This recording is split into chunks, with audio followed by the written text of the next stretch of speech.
All right, so. What was your score, Edward? I have no idea. 68, I think. 60-something. Not enough. All right, so what do you guys think? Start on that side of the table.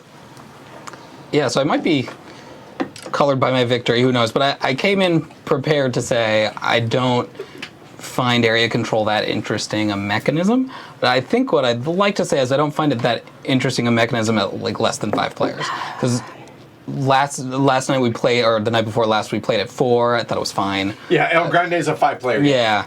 But at 5, it's really fun. So there's enough chaos going on that keeps it interesting, but the rules are straightforward. They get out of the way really quickly, and it's a lot of fun. Well, we'll do it in turn order here. Andrew next. Yeah, I mean, it's a classic for a reason. I definitely think, I think it's hard to find an area control game that isn't better with as many people as possible. Like, these games usually don't scale very well. Right. But I like a lot about, I mean, it's old in a way that you can kind of tell there's like a few warts in terms of like how it's designed and everything, but I still think it plays really well, and I think the rules, it's pretty simple to teach. Oh, it's super easy. Yeah, which is a really big pro. But yeah, like I think there's some issues with like someone can run away with it, and it's hard to stop them, and there's not a lot of things you can do about it. But you know, part of that's just getting into the game and playing better. So yeah, I'm trying. Martin? Yeah, well, it's got that classic 90s Eurogame quality, simple rules, but quite involved play, easy to teach people and get into. It's really quite abstract. The theme isn't really very strong, I feel, in this game. yeah. And that's why when it comes to sort of area control games, I do have a fondness for Tammany Hall, because I think the theme really comes through with Tammany Hall. I enjoyed the 4-player game as much as this one, perhaps because I came second, I don't know. But I think it plays okay with 4. I think Tammany, I've enjoyed it at 4 and 3 as well as 5, so I don't know whether that means it scales better or I'm just more comfortable with area control games with less players, I don't know. I'm not super keen on area control as a mechanism,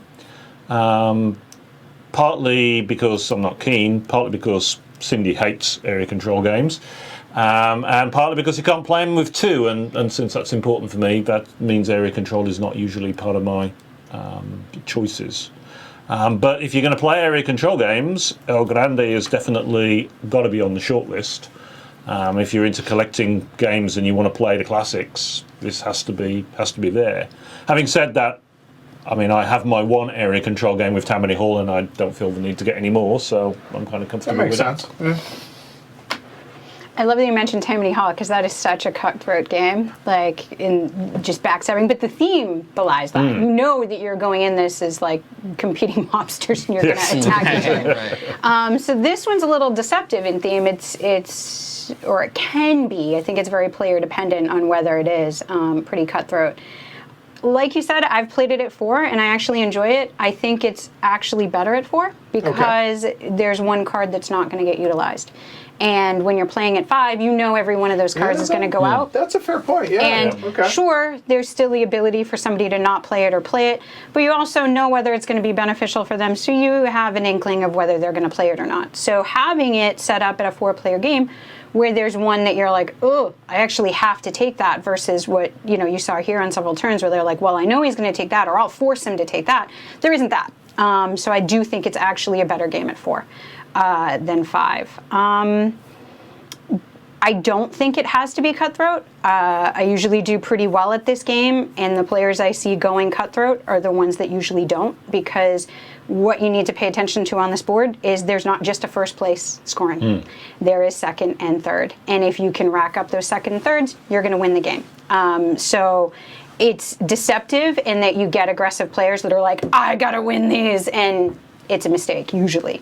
It can go either way, but usually that ends up being a mistake. Or as you saw with going after a player and putting the 4-point out there, no, not necessarily. The game's good about correcting that if somebody's put that on you, it could score multiple times. So I think the development on it, the way the cards work, is really clever. Just for that reason that I just point out, but as well as some others that take that as mitigated by potential benefits in the cards that come out. So I think that's pretty awesome. Is it something you have to own, though? No, I wouldn't say it is. It's definitely a classic. It can be fun. It's one that I usually hear at conventions or game nights where you have that weird 5-player count, and people are like, oh, well, El Grande, because 5. So it's one that has a place still. I'd like to play with more of the expansions. Those seem I've never interesting. played with any of the expansions. It's funny that you mentioned that. That's all the stuff that's for the expansions that... And cards. There's like Yeah. 153 cards. Yeah, it's some ungodly number. I've never played with them, so I can't speak to them. For me, it's a classic. I don't really enjoy El Grande. I appreciate the design. I appreciate that it's held up for 25 years for a reason. I get that. I think it's a excellent game. I just don't enjoy it. Not just because I get ganged up on or whatever. It's not just that. It just doesn't... I've never come out of this game feeling good about having played El Grande. Not once have I ever played this saying, I enjoyed that. So I don't know why that is. And it's not an area control thing, because kind of like what Anthony says, dominant species can be just as nasty, if not nastier, and I love dominant species. So I don't know. It's not the theme. It has nothing to do with it. I don't know. I can't quite put my finger on why that is. But it is a really clever game. It's just, I'm good. I would be down for trying the expansions because I want to see how it changes it, because I'm the world's biggest 5-year-old, always wanting to know the why and how of I would stuff. hope that the expansions play to maybe different player styles, because like I said, I think for players that are aggressive or go for high point structures, this isn't the game for you. You're going to be frustrated by it. If you really need to get all over the board, and you can see in the scores where people are all over the place, and that does reflect in your scoring. Because there's cards like that where you're going to have to remove every single piece in a region. You can't be in 2 regions. You've got to be in 6. It's just as unfortunate whenever your Grande is right there in the middle, whereas if you look at everybody else's Grande is out on a corner somewhere. Yeah. And it makes it a whole lot easier to kind of hide.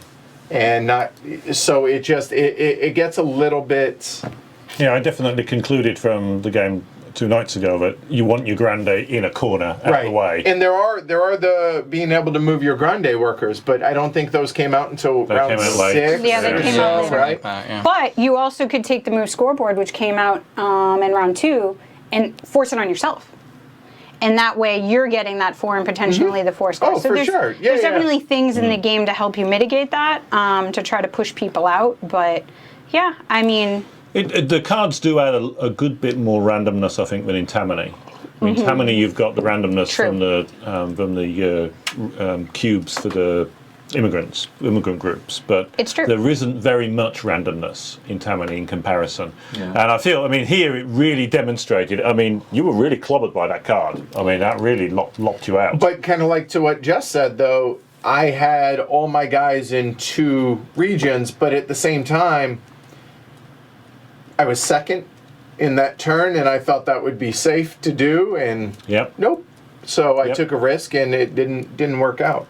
So it's just, but it's not just this game, like this play of it. It's just in. Well, and I was going to say that as well. I don't feel, I mean, and for me, it is more, I think, a case of area control in that most times I play an area control game, I go, yeah, I'm not really that bothered about it, and I've got no desire to try the expansions of El Grande out at all. Because I feel that, this is enough of the game. I don't feel the need to I don't think tweak it with needs it at all. expansions. I agree, but they're there, so I'm What curious. are they? What do they do? Exactly. Yeah, I mean, so like I'm similar to you, Martin, in that I don't own a copy of this, and I do own a copy of Tammany Hall. Right. And I don't think it's like a better game, but I think the thing that's missing for me in this that Tammany Hall encourages people to like negotiate Yes. and cooperate and Right. have like shared incentives and like even that little thing of like someone being the mayor and like doling out roles to people. Like, Right. There's just a lot more of like. It feels like there's more like table talk and like more like deals happening, whereas in this it feels a little. Well, the colder. elections really Yeah. get that out for you, don't you? Because Yeah. you've got that real sense of, I'm not got anything in my hand. Yeah. Yeah. And you can kind of play that kind of thing. And Yeah, so it's not. So the straight moral of the story is Tammany Hall will be coming probably in November. Okay, all right, because I know that's going to get asked probably in Yes, November. let's play that. That's fun. But yeah, I didn't not enjoy this. Yeah. It's just there are many other games that I would Yeah. rather play So many. Yeah. than El Grande at this point. And it's not that it doesn't hold up; it's just not what I enjoy. yeah. Yeah, it's definitely a game to admire.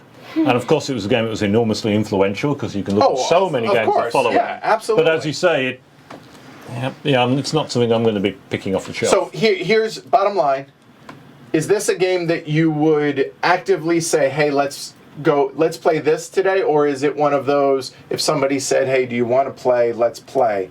I'm of the mind more even less reduced unless it's with the expansions. Like if somebody took it off the shelf and said, "Hey, you want to play it with this and try out the expansions?" Yeah, okay, cool. I would never say, "Hey, let's do that." Without the expansions, I'd be like, "Yeah, I'll be on the other table." I really like playing this, just not with experienced gamers. This is a game to teach people how to play area control and to do so in a nice way. The way I played it and enjoyed it, the other times I've played it, because before those two, the practice game and this, I had played it multiple times. I really enjoyed it, but we did it, as you just brought up with Tammany Hall, cooperatively. We would say, hey, I'll go in this region, you go in this region, you're going to get second there, okay, well, I'm going to move over here. There was a lot of talk and a lot of negotiation, and it wasn't just that, oh, get you. Like, it was very much more cooperative, and again, people who didn't play area control, like, I mentioned Chase, just newer gamers. I think it was 2 of us that were experienced gamers, 3 that weren't. We taught them the game and just had a blast. So I think if you're willing to just kind of be friendly and talk and stuff, and still, like, I did well in the game, they did, then it's a fun game. Friendly? It should be fun at some agree. level. I agree, and I would like to have tried. I'd be down for actually trying. I'm curious that. Well, actually, this group isn't much into negotiation in its games anyway, right? I Right. mean, we don't do a lot of negotiation. Nope. And that may be a factor. I mean, it's just the Yeah. nature of what Group we're dynamics. like. The group Yeah. dynamics. Yeah, That could alters be. games a lot. So I'm curious to see now Tammany Hall and see how we negotiate with that. Right? On that point, I'd like to point out to people looking at this. So you saw one playthrough with highly experienced gamers who, play a lot of games, have a lot of other negotiation maybe added on to area control games, but are very familiar with that. That doesn't mean this couldn't be something that you bring to a game night with newer gamers, or take off the shelf at a convention and play with people who maybe are less experienced and don't enjoy it, and kind of work together and mitigate your scoring in regions. So take that into consideration, that with maybe a less competitive game group, this might actually be a really good fit. Yeah, I can see that. I just wish the game itself would encourage that. I guess that's kind of. I where wish I'm it were at. in the rules, but you definitely could add that in. And I think, again, that's a player dynamic. There Yeah. are groups that Yeah. are just going to do that. Yeah. There's some games that by Require. their mechanics encourage that, and this doesn't. The only way it does it is the fact that there's Yeah. scoring like this. Yeah. There you go. Anything else? All right. Thanks, everybody. Those that ask, yes, we'll be at Essen. Board and Dice is going to be hosting Heavy Cardboard at their booth in Hall 2. I forget which booth number it is, but yep, be there. I make no promises, but he will be there. I will be there for sure. So other than that, like and subscribe down below. Thanks everybody for watching. Check out pledgehc.com if you want to support the show there. Definitely enjoy it. The podcast is going to be a little bit delayed next week, and also the weekly look ahead is actually going to be on Sunday this week instead of Monday due to real life stuff getting in the way for that. So I'll be back Sunday. The weekly look ahead, I will say, pretty excited. Cooper Island has arrived. The new 20th anniversary edition of Bus has arrived. The Madeira expansions have arrived. And PAX Transhumanity will be here next week. So, spoilers. Those are probably coming. Okay. Plus, we have BIOS Origins coming very soon, so you may want to watch a weekly look ahead on Sunday. Thanks, everybody, and thanks for enduring me. And yeah, I appreciate it, guys. Have a good night. Have a good weekend. Catch you Sunday on the weekly look ahead. I'm Edward. And Jess. Andrew. Ariel. Martin. Good night, y'all. Have a great weekend. Be nice to one another. Go Cowboys, go Ducks. Later, y'all.